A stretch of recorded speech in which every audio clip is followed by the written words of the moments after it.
Hello everybody and welcome to Sim Formula Europe for the semi-finals here at the Nurburgring. We are ready for one more race which will decide the 7 drivers who will be joining us in the other side of the new year for our event in 2024. Hello everybody, welcome to the broadcast here tonight. My name is Ewan alongside Cam Rodger, who will be alongside me for this one. We're not far away from qualifying as of right now, and we are about to get set for our semi-final here tonight. So welcome into everybody.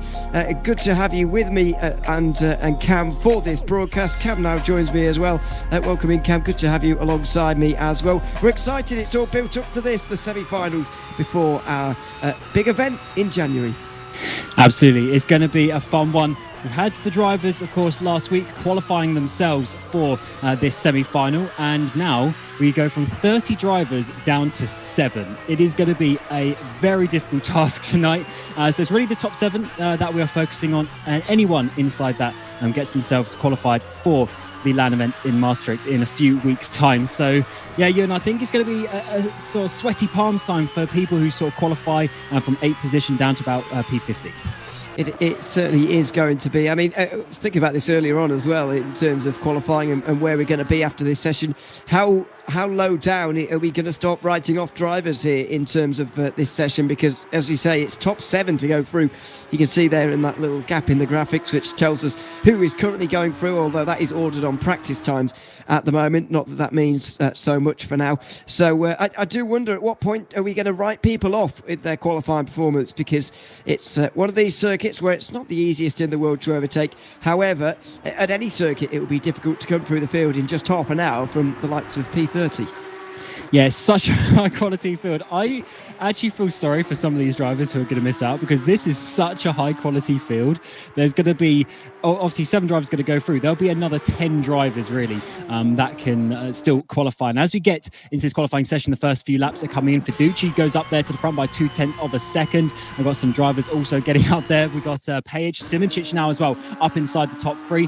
And of course we've got the 2 Alpine Esports drivers of Spork and Burlak just scraping inside the top 7 as it stands. Remember, this is just qualifying. We have a 30-minute race to finalise those positions. Yeah, Fiducci was sort of there in practice as well, but said that his lap time really wasn't very good, or he thought so anyway. But and he was not very impressed with his lap time, but clearly it held up quite well. And so far, it's a good start as well. But as you say, such a high-quality field. You've only got to look at some of the names that were knocked out in the quarterfinals, to be honest. Likes of Johan Kurjan, I noticed, was knocked out of the quarterfinal. I think it was the first quarterfinal 1 week ago. You know, he's been up there in GT Challenge in previous years and so on, and these are nearly GT cars. I know they're not quite the same, but they've got that sort of DNA within them. So we even saw some big drivers knocked out in the quarterfinals, but especially looking below the line here at the moment in the semi-finals, huge names missing out at the moment. Even Turkka Häkkinen, who was so impressive in his quarterfinal, currently 11th after the first lap times. Yes, interesting how the tracks differ from that point of view, because what we saw in the 3 quarterfinals last week is we saw sort of 1 or 2 drivers up the top almost dominating their class, but then you come here and you see, as you say, Häkkinen there over half a second off. That is a lot around here. We're going to be seeing up towards the front when these last couple of laps come in. It's probably going to be 0.2 I'm going to estimate inside that top 7. So to be half a second off, even almost 0.6 off there, that is a big jump. But it is a very different type of circuit here. It was very sort of rear limited at Bahrain. It was all about getting on the power on the exits and then obviously a bit of the braking as well. But here, there's a lot of those sort of corners you really got to sort of use that front end, and there isn't a lot of front end on these cars, especially through this final corner. You'll see there's a lot of understeer. Getting the car set up is very, very difficult. It's a bit of a different driving style. Here's David Mrocek coming out to the final corner, currently 25th position. Can he jump himself up inside the top 10? Yes, he can. 7th place with that lap. It's not by much though. Peter Burlak is, oh my goodness, Jan van der Heijden, and he went up and over there. That is surely not going to be a best final sector for him, although his first couple of sectors were pretty good. Only 85 thousandths at the moment separate Mrocek and Burlak at the moment. It's very close for that 7th position in qualifying. Van der Heijden goes 13th, but maybe he could achieve even more if he keeps his car on 4 wheels through the final corners. And with these laps that are coming in, I'm starting to think maybe Fiducci has put an absolute blinder there. Still 2/10 up towards the front, and that is looking very good at this moment in time to have a bit of a gap over the field. Here's Sidovaya, currently 28th, goes up to 23rd place before returning to the pit lane to go out for another run. 4 minutes remaining. And here is Jerne Simičić, second place in his quarterfinal. Currently sits in third, 2/10 off. He is making an improvement though in that first sector, very close in the second as well. Chunking the curbs through the final chicane, using all of the curb to open up the entry to this final corner to try and get the run up towards the line. It is a bit of a short run, but still want to get that momentum through the corner, and he backs out of it actually before the line, so obviously not improving on that one. Here is Colin Sport, though, purple in that middle sector by just 12 thousandths of a second, currently into 7th place, 4/10 off Fiducci. Can he get himself even more up inside that top 7? He comes across the line. No, he stays 7th place. Well, it's very much in the danger zone there with very good indeed. And just going to have a quick sort of overlook compared to some of the drivers who, of course, did well in the previous race as well. We're seeing the likes of Fiducci. Of course, he was P5 in his semi-final. Marko Pejic as well. He was also in P5. So interestingly, that they sort of made improvements there from their quarterfinal positions. Yeah, it is. But I don't know how much we can really read into the quarterfinals now, given that it's a totally different circuit. This one a lot tighter and more difficult technically, I would say, than the Bahrain circuit, which we used for the quarterfinals. Yeah, it's a lot slower speed. It's a different skill set almost to drive around there as it is to drive around here, which I think is interesting in terms of the track choices and how that's going to affect the order anyway. Polesny goes up to 12th position at the moment. What I have noticed here is that it is relatively close in the qualifying times, though we expected that at Bahrain, and then the races never really materialised to be that close. Wonder what we're going to see in the semi-finals here. Now that there's more people missing out here from the semi-finals than there were in the quarters. Less than half the field missed out during the quarterfinals a week ago, whereas 3/4 of the field are missing out here. Yeah, I think with how tricky this track is and all the sort of basically the amount of corners that there are around here compared to the Bahrain circuit, I think there's going to be a lot more little mistakes being made. There's a lot more braking zones. It's going to be very difficult. Is Pejic here on a purple middle sector across the line? Can he go up to P1? Yes, he can. He overtakes Fiducci by 0.5 of a second. Huge improvement there on that next lap by Marko Pejic, and that is a big sort of putting his foot down to see if he can get himself inside that top 7, and that's a great starting position. Here's Rick Van Erle coming out of the final corner. Not a bad lap he's on, gets himself up into 13th place as well, and actually he's about 40 thousandths of a second off that P7 spot, just showing you how close it is just outside of that top 7. Here is Claver, obviously got himself up inside the top 10 of his quarterfinal, and he's now currently down in 28th position. Yeah, and that looks like it's going to be it in terms of those looking to improve into the top 7. Most of them going to have to race their way in. Jerne Simičić wants to put himself on the front row maybe with Pejic and Fiducci, who currently hold those first 2 places. He does improve. He can't quite get on terms with those guys though. 85 thousandths separate the top 3 at the moment. Whether his long-time teammate David Bocek can improve doesn't look like it. So that's the top 7 for qualifying. Some of those drivers put themselves in a very good place, especially those top 3, I would say, given their performance in the qualifying session. And when you compare it to what we're going to see in the race and compare it to the others, very strong opening times from the top 3. But here is your starting order. Pejic, Fiducci on the front row with Simičić and Isaac Gillison on the second row. That is a pretty stacked top 4. But of course, it's the top 7 that we're looking for today. Casabon, Ottaviani and Delorme hold those positions at the moment. But can any of the drivers to overtake them and get involved? Colin Spork there's the first driver outside of your top 8. Michi Hoy, David Mrocek versus his teammates there on the 5th row of the grid, with Turka Hakkinen and Lucas Matea inside your top 6 rows. Of course, Hakkinen winning his quarterfinal, looking for him to be making some moves. Rick Van Erle and Wojtek Polesny are on the 7th row, with Petter Berlak and Stan Vlietstra inside your top 16. Berlak maybe a little bit lower than he would have wanted. Philip Dries and Mate Janster inside your top 18, with Han Graf and Jan van der Heide down in 20th place. Wow, that is a bit lower down than he would have wanted. He also had a bit of a tricky qualifying back in Bahrain. Kloksai and Police inside your top 22. Vadim Pinches and Juan Cofino inside your top 24. Of course, we have 30 drivers all going for the top 7 positions today. Vagafer there in 25th place, with via inside your top 26. Jules Neal is in 27th place and Dylan Claver is in 28th. And then the final couple of drivers on the grid are going to be Slovak and Zanto to round out your 30 drivers going for their place in the final in Maastricht in a few weeks' time. It is going to be so much fun, Ewan, to find out who exactly can get firstly, of course, inside the top 7, but then to get the championship a little bit later as well. It is. It's going to be very interesting indeed. I think what's different about this as well is the fact that in the quarterfinals we often saw the fact that at the top 10 were settled quite early on. So I feel like we have got the best 30 we had in those in that hot lap competition. We've narrowed it, obviously cut that in half now. We've got just the 30, and I think they are the best 30 that we got in the qualification period as well. So we're pleased about that. It doesn't feel like any names who should have been here really missed out due to any drama or whatever. So that's good news in terms of the spectacle here. And they're just going to fight that little bit harder for that place inside the top 7 as well, because they know this is the last chance now. This is the last race in terms of qualifications. So they've got to make sure that they get through here. That 7th place will be really fiercely fought over. And when you are fighting that hard around this circuit here at the Nurburgring, you know that you'll be losing a lot of time. And that will allow people from behind to catch up. And it's just going to create even more madness for us. So it should be a good race to enter the top 7 here tonight. Yeah, it's going to be great stuff. Here's our schedule for the Sim Formula Europe 2024 powered by NextView.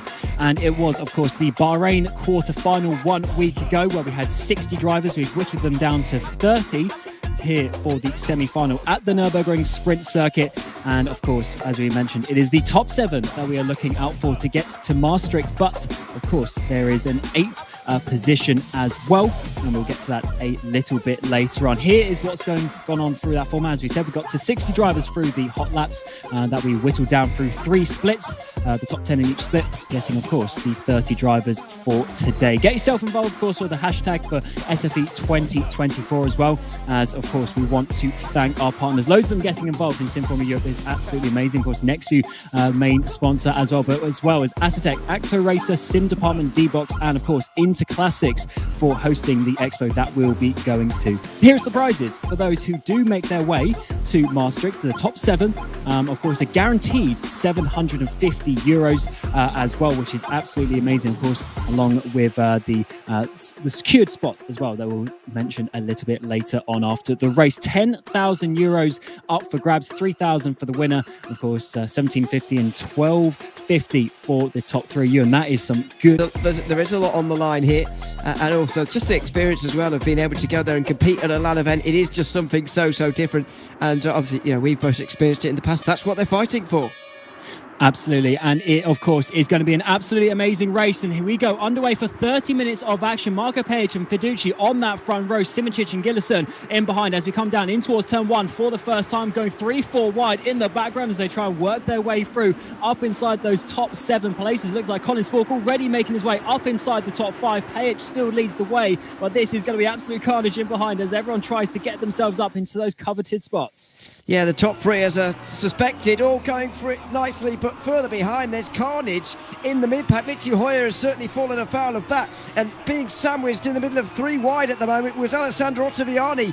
Running out wide there is Rodger as well as Turka Hakkinen, all contributing to that 3 wide moment. Now they go through the cut through. This is turn 5, and they cut themselves towards the latter portion of the lap. It's a very lively start indeed, but not necessarily for the top 3 or 4. And I just can't believe that start by Colin Spork as well, making up 3 places already. And in P5, that's good because he's now got a couple of buffer drivers in behind of Casabon and Delorme. So that was the absolute perfect start. And the reason why they're fighting so hard there is, of course, this isn't going to be a car where you can just drive through 10 cars in a race very easily. It's going to be hard to make these overtakes work. So in that first lap, when everyone is so close together, those places are important. And for Page and Fiducci as well, holding on to those top positions is very important for their race. And as we come around the final corner, for the first time of asking, Simoncic, Gillison, Spork, Casabon and Delorme join Fiducci and Page inside that top 7. And of course, still 28 minutes to go. The likes of Ottaviani and Rodger are going to be pushing hard. Yeah, so we haven't mentioned so far the difference as well between the quarterfinals and the semi-final. There's an extra 10 minutes in this race, an extra 10 minutes to make up the places you need to, and it just pushes the distance towards something where, it's no longer quite a sprint race. There's a little bit more thought to it. It's not all just a big bash and a crash as it nearly was on the opening lap. It's a bit more well thought out than that. You've got to drive a bit better for a bit longer in a race like this, and at the moment the top 7 certainly are, but this is a lot closer on the sort of cut line than what we saw in any of the quarterfinals so far, really, maybe with the exception of quarterfinal 3. This semi-final is going to be a very, very closely hard fought battle, but as I mentioned, the top 2 are away already. Marco Pajic and Gianmarco Finucci are already away from the rest. The good thing about this track, though, is there's some big braking zones. And as you'll see as the race goes on, the brakes are very difficult in this car. No ABS, nothing like that. They'll be locking up into these braking zones if they push it a little bit too hard. And when you have that, especially into turn 1, into this chicane here as well, at the end of the back straight, if you start sending it on the brakes, you put your opponent under pressure, you'll see some big sends being made down the inside. And for those people who find themselves just outside of the top 7, that's exactly what they need to do. They need to start putting some pressure on their drivers. There's the view of Colin Walk in P5 in that sort of pinky machine coming down that front straightaway, and he is trying to get on the back of Isaac Gillison. He's closing in a little bit on Simoncic there. Simoncic not able to keep up with the top 2. Not for the moment, and that's surprising. I did notice when we joined in practice early on before we went live that Simoncic was a long way down in terms of lap times. It did say that he had to take a few laps to sort of get up to speed with this circuit and this car combination, and once again he is the cork in the bottle here, and maybe just maybe that's a bit harsh, but you know, he's not exactly sticking with the others the way you'd maybe expect. So I'd wonder whether at what point we do get concerned about Simoncic. He is in a strong position at the moment, but this is a relatively long race. I mean, it's certainly long enough for him to lose four or five positions. Yeah, his good thing is that he has 4 cars behind him to still be in that spot. But what you don't want to do is open the floodgates, because what often you see is if someone's in this position, they start losing one place, then the momentum starts going backwards. They then lose another place and another place. And as you say, he could very easily lose those 4 or 5 places with just sort of mistakes and getting out of that rhythm. So for now, I think he's going to be fairly comfortable. And that is exactly what he needs to be doing, of course, is staying there nicely in that 3rd place. But here's Marco Pajic in his purple machine, romping off 2 seconds already inside the first 4 and a bit minutes. And that's surprising as well, considering Finucci and Simoncic's pace in qualifying. Less than a tenth separated the three of them. And Pajic right now is making it look like there's a second between them in qualifying. A fantastic start to the race for Marco Pajic at the moment. And he looks well on his way to the grand final. It's back here where the scraps are really happening. Turkka Häkkinen with a lot of work to do after qualifying. He dives down the inside of Michi Hoyer, who stays on the inside at turn 2. They collide and they allow the top 9 or so to get away. This is always the danger when you're outside the top 7. Battling back here just loses everybody time. Oh, as it goes a bit wide, as Matej's going to have a run down this little short straight in towards the hairpin. And yeah, you're right, batting, all it really does is lose you time. There was a huge defensive manoeuvre there to the inside. There must have been Rick van Erle in behind Matej trying to get past, but Matej wasn't having any of that. Häkkinen has held on to that 11th place he's had since qualifying. But yeah, these drivers just outside. Oh, that's too wide though. Matej makes a bit of a mistake, and Rick van Erle gets past inside the top 12. And then potentially a bit of another move there as Philip Dries tries to look through. But you've got to be careful, as you say, with these battles. You don't want to be losing time, because even if you make a move now, if you're then 5 seconds off P7, then that's going to be very difficult as well. Exactly, and that's why I would always be tempted to stay in line at the moment. If you're back there in those positions with still this amount of time remaining, you are just going to lose time, and then you've got no chance at all. You've got to make sure that you're there at the end, or at least somewhere near the battle for the top 7. Ottaviani and Rodger have made sure that is the case so far. You can see the two of them, Ottaviani sort of in that lighter washed out yellow, if you like, and Rodger in the red. You can just see on the back of that train, they'll be looking for these top 7 positions, but even they are waiting at this stage, because if they fight Remy Delorme too hard, they know they will all lose time, and all of a sudden there's only one place for them to fight for, whereas right now there's still 5 spots that are realistic for them to gain in that top 7. Yeah, it's going to be a tense one, isn't it? This is not just about who is the fastest as well. This is about a little bit of racecraft, and also who can handle the pressure. I like the fact, as you mentioned, we have an extra 10 minutes in this race compared to last week. So that's a lot more time. There's quite a lot more laps to handle the pressure to get inside that top 7. And the fact is that the fact that you're going to get prize money if you get inside that top 7 means that P7 or P8 is a very big, it's almost off a cliff in terms of what it's worth.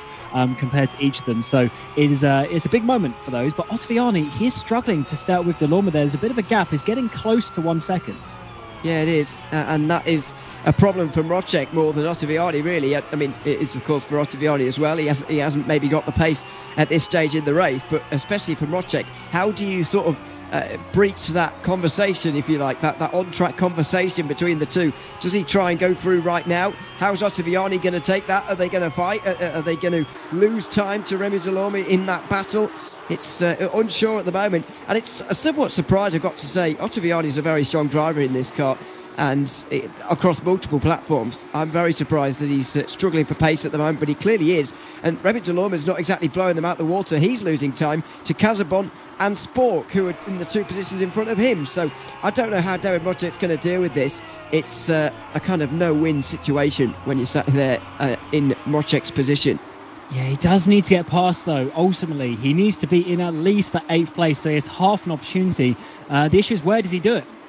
It's a difficult one, and we know he's good at these competitions as well, of course, winning the Formula E Accelerate Championship back in the London LAN event, so back in July. So if he can get to another LAN event, we know he's going to do well, but he just needs to get firstly past Ottaviani. Ottaviani's making a few mistakes there, going wide on that previous corner, now out onto the back straight. Mojek needs to find his way through. He's going to have to be a big send, either into the chicane or into turn one. Surely they're the best overtaking opportunities. Here's Mojek. He has got a little bit of a run. Ottaviani defends a bit to the inside. Mojek looks. He's got the door wide open. Can he fill it, though, down the inside? He's trying to get his nose up the inside, chunking the curb. Around the outside, it's going to be Ottaviani slide on the exit as well. Mojek can't find his way through. He's now got Michi Hoyer diving it down the inside, trying to find his way through up inside the top 10, or top 9, I should say, getting so close to the pit wall while doing so. Yeah, and there is Rodger's problem almost personified for us there. He's first of all lost 2.5 seconds to Remy Delorme, and also he's got Hoyer right behind, as well as almost everybody else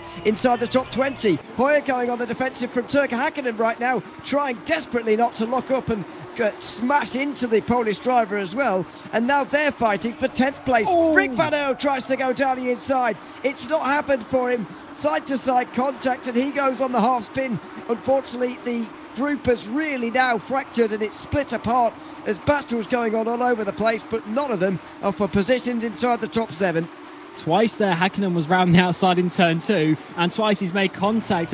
Fortunately, last time with Michi Hoyer, Hoyer was able to hold that slide, but Rick Van Erle there not able to do so. He's dropped way down the field as well. Spork has dropped down. Casabon has got himself up inside the top 5, as a bit of a gap has formed between P5 and Isaac Gillison as well. So yeah, we're just seeing, when you get these battles, it really does lose you a lot of time in these cars. So you have to be very tactical with when you make the moves. But this is still this battle for P8. Ottaviani is in that yellow machine, Mojek in the red one, then Hoyer in the blue. As we get to 20 minutes remaining, Hakkinen there, little look up the inside, trying to get into the head of Michi Hoyer, trying to force a mistake.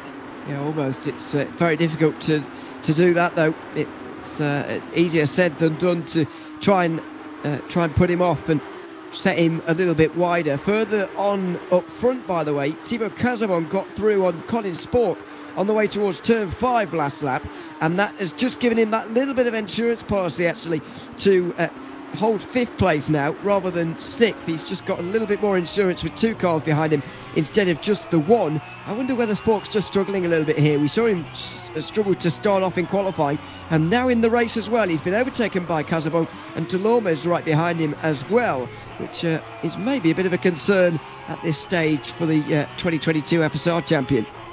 And this is a difficult position in some ways, because he has had the potential that floodgate open if Delorme comes past him. But the good thing is, with the battle with Ottaviani and Mojek, he's got such a big gap behind. You can see it there, the gap all the way back to that yellow machine of Ottaviani.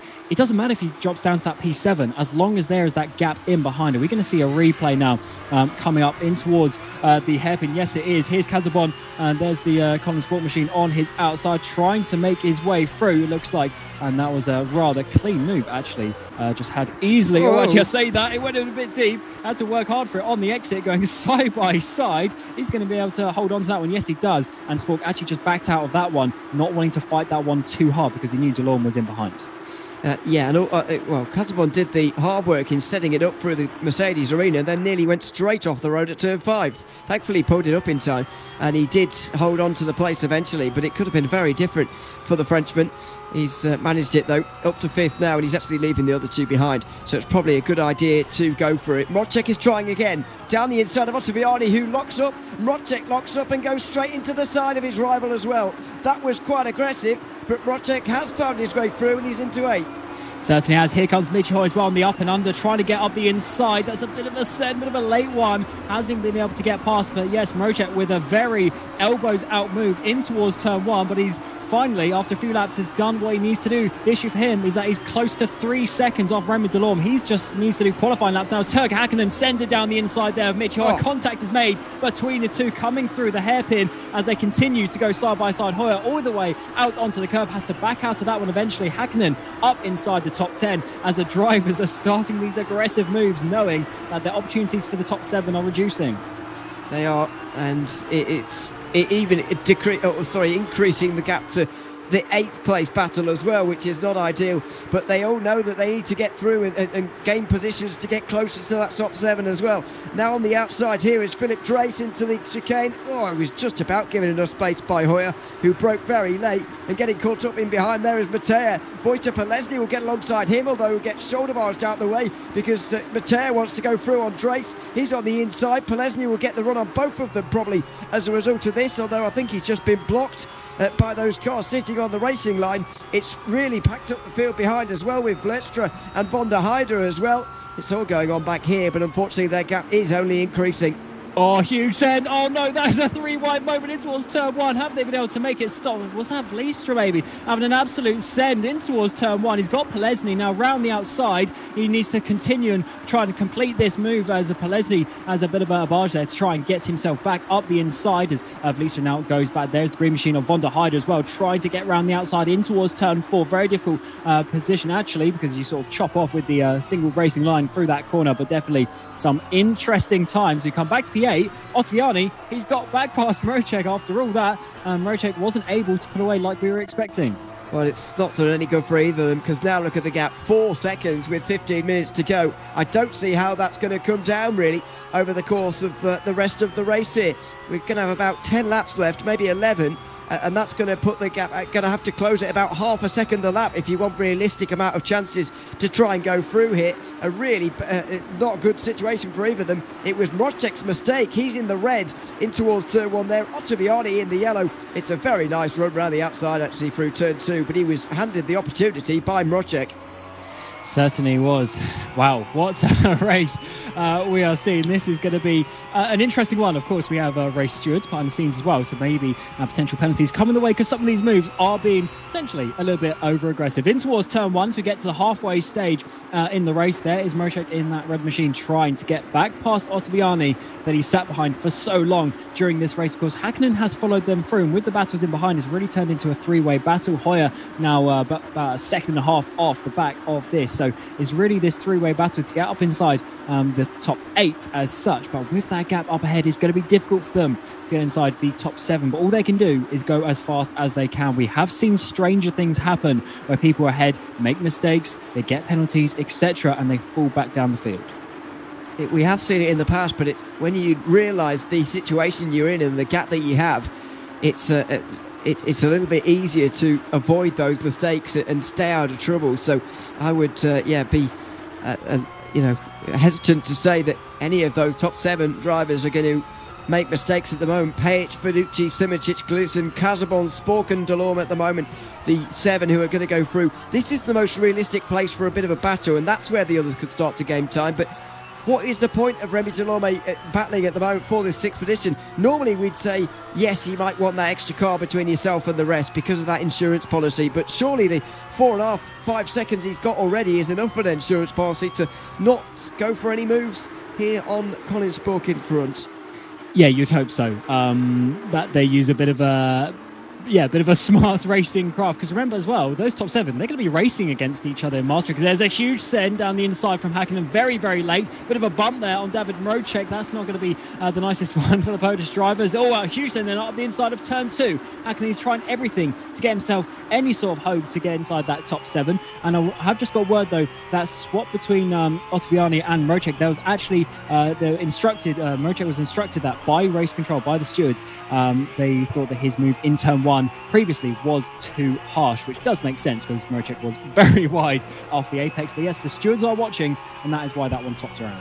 That does make sense. I was, going to say Mrocek really threw away an opportunity there, but obviously he didn't have much of a choice in terms of letting that overtake happen. So that's fair enough, and they'll both now. I guess they've got to work together in some way to try and get towards 7th place, but it's looking like a forlorn hope at the moment. Nearly 20 minutes into this one right now, and the gap still standing at around 4 seconds. It's a very, very long gap and a big gap to close.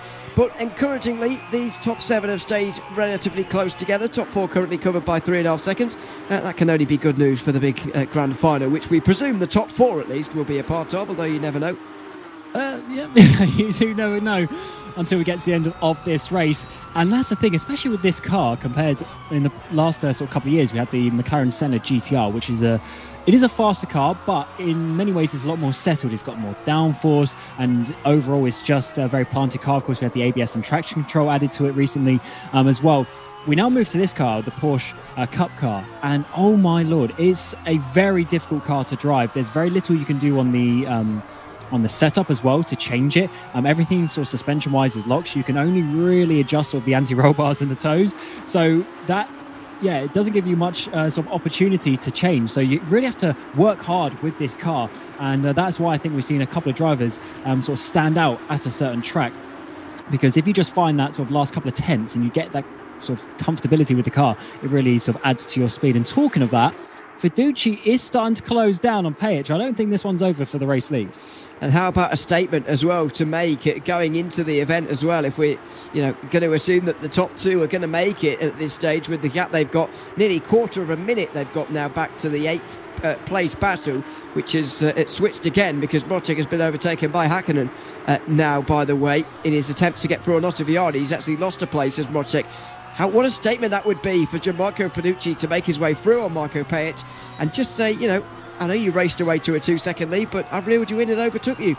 So a bit of mind games maybe, but maybe they'll just follow each other home, not sure. Yeah, it's a funny one how these racers like to go for it, because you also want to win, because you want to put that sort of step or that edge on your opponent going into Maastricht. You want to be like, okay, I'm better than you. I won the semi-final. I'm coming into it, as the one to look out for. But at the same time, you don't want to go for it, risk getting a penalty, risk crashing, etc., and then actually lose your top 7 place from that. Is a very interesting one. Some people will go for it, but some people will have the state of mind to hold back on that one. Is certainly an interesting one, how those battles work out, as this, of course, is a battle for P8, where we've seen Hakkinen get past Mrocek. Mrocek hasn't had the race that he would have wanted. He probably has the speed for the top 7, but he's always been in those battles and hasn't been able to get on top of them. No, not really. And that's kind of what this boils down to. It's not just about hot lapping. I know you have to hot lap to get into this competition, and that's where that skill set is important. But also you've got to be really smart at racing, and your racecraft has got to be at top shape if you want to go through to the grand final itself. So it kind of combines those 2 elements well, and if you don't have both of them, then you are going to be in a bit of trouble. But to a degree as well, the qualifying has been very, very important in these Porsche Cup cars, especially because if you're starting at the front, it makes your life a whole lot easier, as these 2 have found out. David Mrocek tried to find his way through on Alessandro Ottaviani all race, and as of yet, he's not managed to do it. This was his latest attempt. He's in the red on the outside, and they both locked up actually on the way towards turn 3. Turco Hakkinen made a bit of side-to-side contact with the pole as well, but then switched to the inside off of turn 4 and got that move done at the hairpin. So nice move, nice battling as well, but pretty insignificant with regards to their progression in this competition really now. Yeah, I tell you what, it's a bit of a shame that Hakkinen probably isn't going to be inside this top 7, because the way he's driven in the quarterfinals, in the semi-finals, he would be great fun to look at Maastricht. But then that's sim racing, that's esports. It's very tight margins, and sometimes you don't quite make it. But Hakkinen, he's really had some good racing, some good speed, and just another opportunity. So showing off that in towards turn 1, 2, 3, 4, sort of using that sequence of the switchbacks to finally get that move past and up the inside of Mrocek there down in towards the hairpin. Very, very good move. Potentially something that Fiducci will need to look out for, as he's now within inside half a second, and he really is closing down. Is this Page just losing a bit of steam, or is this Fiducci starting to come back? There's still 8 minutes to go, plenty of laps to get past. I'm going to put forward the theory of Page running out of steam, because look at the gap to third and fourth as well. Simoncic is less than 2 seconds away, Gleason less than 3 seconds away, and that's comfortably half a second to a second closer to Marco Page than they were in previous laps. Gianmarco Fiducci now starts to put on the pressure, and the German's starting to crack under it as well. Brakes a bit too late into turn 1, swings a bit wide, but Fiducci can't take advantage there. And now that we're in the Mercedes Arena single file, it's difficult to get alongside again before the final chicane.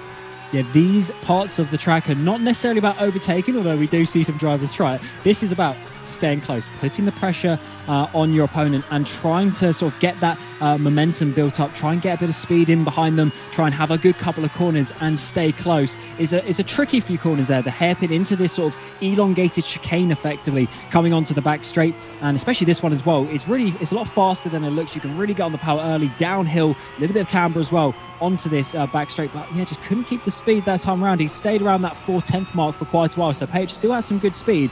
As you say though, Simoncic really coming in and gained about 6/10 in the last lap. Yeah, he's gaining and getting involved now, but I really think he'll just follow them home as well.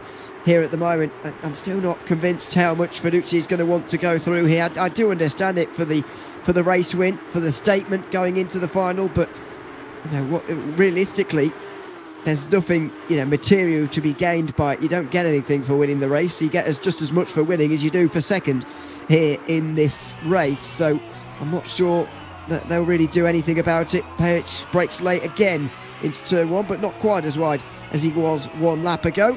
Fiducci's just there at the moment, seeing if he can apply any pressure without actually doing anything himself. Yeah, he's I think it's actually potentially awkward for Fiducci as well, because if it is Page slowing down, then Fiducci's probably like, come on mate, go faster, I've got more pace to this. But he doesn't really want that battle as well. But certainly a nice thought anyway, that they could potentially have a nice battle in his final couple laps. He really is getting close though, isn't he? He is certainly trying, potentially a little bit too hard into that hairpin, lost a little bit on the exit there, but the top 4 really closing in. And I wonder, Ewan, is this sort of top 4 going to translate to Maastricht, or do you think it's going to be the slate wiped clean once more, because it is a very different style track, very much a street circuit there in Maastricht? Well, I don't even think the circuit, well obviously the circuit does matter, it's different, but the fact that it's a LAN as well sort of wipes the slate clean for everyone as well. It's all about how you adapt to that kind of thing, how you can get on with the new setup and all that very quickly. But then again, I mean, to your knowledge, how many of the top 7 have been at LANs? I mean, I know at least half of them have been. They've been ones that I've been at, so I'm not sure, there's going to be more than that, surely, over the top 7 who have done that before. So, with so many LANs now having happened in sim racing over the last 10 years or so, is it becoming a non-effect because drivers are getting better at adapting? I'm not sure.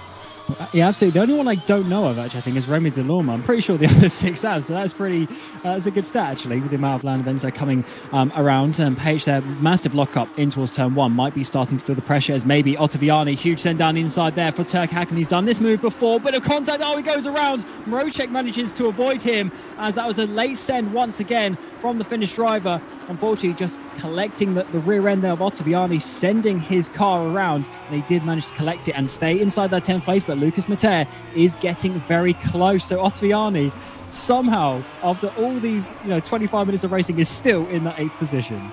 Yeah, he's lucky as well that Mater was slightly further behind than in previous laps, because that just helped him to rejoin safely. Here is the move. He comes from a long way back. Look at the Christmas tree lights on the dashboard, by the way, and that's basically, in case you're not aware, by the way, that's a suggestion things are going very wrong very quickly, because you saw how early those purple lights turned on. The car was absolutely hating that, and no surprise either. Hakkinen goes straight into the side of Ottaviani, and no surprise really either. He came from a long way back. Yeah, he certainly did. Yeah, those sort of pink-purple lights, they are for when the tyre's locked up. So there'll be one for the left and right, and obviously right-handed corner. The inside tyre's the unloaded one. And yeah, that purple light was on straight away as soon as he hit the braking zone. And it's actually really difficult here because you have that little kink just before the braking zone. And sort of the corner sort of goes away from you a little bit. So the front right is naturally sort of unloaded. Very difficult braking zone, and he just got that one a little bit wrong, as we're going to see now David Rodger, his opportunity. I mean, they're doing just shy of 260Ks coming down. Oh yeah, look at that massive purple on the inside there as they try and work their way through this first couple of corners. It's such a tricky part of the track. 3 minutes to go. Ottaviani still in this 8th position. Rodger trying to turn that one over in towards turn 3. Big send down the inside. Can he make it lock up from the pair of them as they are side by side, door-to-door contact? Rodger makes his way through though, round the outside of turn 4. He finally completes it. Will he be able to hold on to it this time? He had to give it back last, but will Ottaviani keep that 9th place? Is in the background. Hakkinen as well. Massive defence there from Mattea as the final few moves in the race come towards us. Just sort of 2-3 laps to go. Yeah, unfortunately for Maastricht, that's about 20-25 minutes too late for him to be making his way through there. This is a replay of it. I bet Ottaviani's purple lights were on there, by the way. Very late on the brakes in towards turn 1 and locking them up as well. This is how he's ended up though. Maastricht just able to hold that tighter line on the exit of turn 2, and then he's able to have that dive. It's a small gap down the inside there, but he manages it. Ottaviani turns in and he's entitled to as well. And he was knocked a little bit out wide there. I think that'll be okay for Maastricht though. He seemed to slow that one up a little bit better than he did on his previous successful attempt. Yeah, he definitely made the apex that time, and Ottaviani was squeezing him quite a lot. We saw that to Hakkinen in turn 2 when he had Hoyer up the inside and Van Earl as well. Hakkinen really wasn't leaving that much room to the apex on the inside. They were really trying to squeeze him, and there was a similar situation there. So he might be a little bit, more inclined to keep that one compared to the last one. Because, the first one in turn 1, Rodger, I mean, he was basically off the track, pushing Ottaviani wide, so that makes sense. But 8th place, maybe a day late and $1 short, because he is going to be almost 8 seconds now behind Remy Delorme, thanks to all of the battling there. And a little bit further down, let's see some drivers who, of course, are not going to make it, but some good drivers to call out. Of course, David Koloksai on the screen at the moment. He's got Stan Vlistra. Stan with a really good showing back at Bahrain, and there is Sidovai getting past Yannick Püst as well. Sidovai, another top driver down there in P18. Now, Michi Hoyer's dropped down all the way to P20. Some big names that are missing out here. Yeah, huge names. Hoyer, one of the top drivers, of course, on RFAX 2, down in 20th at the moment. You mentioned Sidovai as well. David Koloksai we're on board with at the moment as well. He's down in 16th, nowhere near the top 7. Petr Burlak is a couple of places up ahead, and ahead of him is Von der Heide, Polesny as well. Lots of big names in this field. A long way back, unfortunately. Koloksai tried to find his way down the inside of the kink there, and Vlistra has run out of fuel, has he? There's 1 lap to go, and he has, surely. Oh my lord, that is, and I mean, really, that's quite a bit too short, because that's already not even at the end of this lap, and he's having to retire. That's such a shame from a driver who really, in my opinion, is one of the standout drivers. He's somehow, I wasn't expecting to be so fast in the competition, but really gave himself a good opportunity to get inside the top 7, but it wasn't to be this time round. You have to come back for the 2025 version of this competition next year to try his luck once more as we get down inside the final 10 seconds. So it's going to be final lap time. We have a battle up there towards the front, but also Mattea trying to get himself inside the top 10, having a bit of a look up the inside there of Turkka Hakkinen. We have hit 0 last lap time. The final moves coming your way. Yeah, they are, not only for 10th position as well, but Finucci was getting that little bit closer to Pejic as well through the opening sector there. Another look from Mattea. He's not able to do it on Hakkinen there. They may well finish in the same positions. They may well all just say, well, it's the last lap, let's just go for it. That's not the case up here. They're just going to follow each other home by the looks of it. Yeah, they did the work in qualifying. They got themselves up towards the front row, and then, of course, they completed that in towards turn 1, holding their positions. And now around the final corner, the semi-finals are completed. Your top 7 are confirmed, and it's going to be Marco Pejic and Gianmarco Fiducci, the first 2 drivers confirmed as they win the semi-final for Sim Formula Europe 2024, powered by Nextview. Simon Chich and Gillison follow them in behind before we have to see Casabon Spork, and now Remy Delorme, who gets himself that final coveted spot inside the top 7. on and confirms himself a place at the Maastricht Land event. That is going to be a lot of fun as well. It's going to be Darren Mrocek, unfortunately, the first driver to miss out. Ottaviani, Hakkinen, they battle their way to places inside the top 10, but unfortunately for them, it won't be enough to make it to the super final. Mateo Pelesny, Von der Heide, Burlak and Kaloksai round out your top 15 after a hotly contested battle there in the midfield. But Ewan, that was certainly very tense and very aggressive at times, but that was quite a lot of fun. It certainly was. And there are the 7 who make it. Pajic, Feducci, Simoncic, Gleeson, Casabon, Spork and Delorme to make it into the grand final. A lot of fun, as you say, and 7 very pleased drivers. We're on board with Remy Delorme there as well at the end, by the way. Wiggling the wheel everywhere. He was very pleased to be in the grand final. Yeah, he certainly was. That was quite something.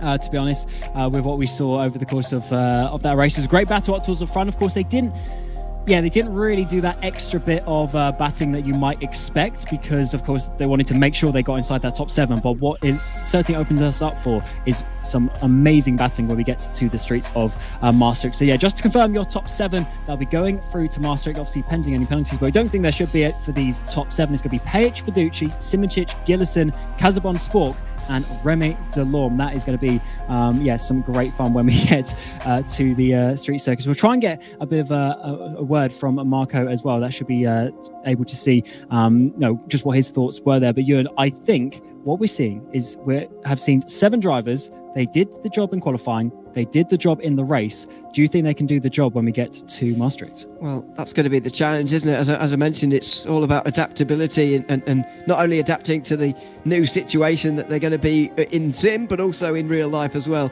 with the LAN event. So looking forward to that. But I think they've all laid their marker down, and certainly with the qualifying pace that they're going to be up there and competitive in the grand final when we get there. So it's a good 7 certainly in terms of sim racing talent, and it's given us a lot to look forward to on the other side of the new year. Absolutely, and we are now joined by Marco Pajic, and what a job, Marco, that was. First of all, tell us about qualifying. We knew that was going to be so important for this format. Just how was the stress trying to put in that fast lap? It was pretty stressful because Gianmarco really did a really fast lap, which was quicker than my PB. And then I really needed to pull something special out of the bag. And on the very final attempt, I managed to do so and also beat my PB by half a tenth. And it was good enough for pole. So yeah, that was very important for the race. And yeah, I mean, perfect for the team. 1-2, cannot get any better. Absolutely. And how are you feeling now going into the street circuit, that is Maastricht? Is very different to what we've raced so far. Just how are your thoughts on how this car is going to work at a track like that? It's going to be interesting. I actually haven't raced the track at all, so it's going to be interesting. I heard from Isaac that the track is quite interesting, very special in a way, because it's not comparable to any other track. So it's going to be a lot of fun trying to get up to speed there. And yeah, it's not like traditional tracks where you sort of know what kind of pace you're aiming for. This is going to be very new for everyone. And obviously at LAN as well will be very interesting. How do you feel about the LAN event? Are you a driver who can get up to speed? I know you've done a few LAN events before. Are you able to get up to speed with a new rig, a new setting, limited practice very quickly? Yeah, I think usually I'm very good at LAN, like trying to adapt very quickly to the hardware, and that's definitely going to be good for me there. But obviously I think all of the guys that qualified are also very good at adapting very quickly, so it's going to be interesting and will be tough, but I hope that we can repeat the result from today. Yeah, absolutely. Well, we look forward to seeing you in Maastricht in just about 3 weeks' time now. It's going to be good fun. So yeah, congratulations for your win tonight. Thank you. And of course, as we've been mentioning, over the course of the event, 7 drivers qualified themselves. for the places in the final, but there is an 8th position, and normally that will go to the reigning champion, which of course is Damien Skovron. Won the race and won the the event very well back at Maastricht last year in January, but unfortunately he's not able to participate this year, which means that moves down to the runner-up spot, which of course is as well a Sim Formula Europe champion. Risto Capit will be the 8th driver to join the 7 that we've seen today, and Risto joins us in the commentary box as well just to talk us through that. So Risto, just how were you feeling when you got the call to say that you were now in the final in Maastricht? Good evening. Yeah, very happy. First of all, also very happy that Thibaut Gazaban got through, so it's 2 RAG drivers again, but well, yeah, sim formula is and has been a quite big part of my sim racing life. This will be the 4th year already, so always in the winter times sim racing is a bit slower, but yeah, sim formula is at an interesting time when it can find a slot for himself, and yeah, Andy and his team has done an amazing job putting it together, and I'm super happy. I mean, last year I had to cancel the Le Mans virtual 24 hours to attend, and this year as well, at the exact same date, there is a Estonian racing gala where I would have gone, but yeah, after I got the call, I made all the necessary arrangements to still be at Maastricht once again, and I'm super happy and excited, and it's coming real soon. Absolutely is, just a couple of weeks away, and of course you were champion in 2020, you're runner-up last year as well. Just how are you feeling coming into it? Of course, you of course have a lot less preparation for it as such, but you do know the game, you know the car, you know the track. Do you think you can get up to speed and get onto the pace of these other 7 drivers? Yeah, I think I can get close. It depends how this car is. At the moment, it doesn't have too much slipstream. Maybe that will change, but then again, the Maastricht straights are so long that yeah, sometimes the racecraft or some teamwork can help more than the final 10th of the speed, so it will be maybe good. But I mean, the level of the field will be crazy. I mean, it will be twice as hard as last year. I mean, okay, last year we had F1 esports drivers, but now we have 3, okay, with me 4 like Rennsport drivers who are really been chasing huge money and who are probably at the top of their game, and they're also like LAN specialists, so this event will be with as high level as anything out in sim racing, so I will not take anything for granted. I think last year was maybe a bit yeah, some people crashed out, and maybe I wasn't the second fastest, but I mean the level will be super high, so I'm super excited. Plus like the whole event itself, it's 4 days of interesting sim racing things, which is also very relevant and interesting for me, and there's many people in Estonia who are also very interested in what the Benelux sim racing scene is all about and all the new technologies, so the whole event as a whole is like very relevant and very important. But yeah, the racing, it will be tough. Maastricht, yeah, I know well, and it will bring interesting results for sure. Yeah, absolutely. And it's going to be great fun to meet you once more, Risto, in just a few weeks' time. So congratulations on getting that final place. And yeah, hopefully you go well. Thank you very much to everybody involved, and I'll see you there, yeah. Absolutely. That was Risto Capit there, the 8th and final driver to qualify themselves for the Sim Formula Europe Super Final 2024, powered by NextView. It's going to be a lot of fun. I'll be there myself alongside Rennie Butler in the commentary box for that one. And of course, I want to thank our partners at Aztec, ActaRacer, Sim Department, D-Box and Interclassics for getting us this competition just a couple of weeks to go before we get there. And of course, it's a LAN final as well. The drivers will be there in person on site, and it's going to be a very difficult one. They are fighting, of course, for a pool of 10,000 euros. It's going to be a great one. So we thank you for watching. It's been myself, Cameron Rodger, Ewan O'Leary alongside me, and of course, Ruben Correa-Alves doing the production of this broadcast. And until Maastricht in a couple of weeks' time, we wish you a very warm goodbye.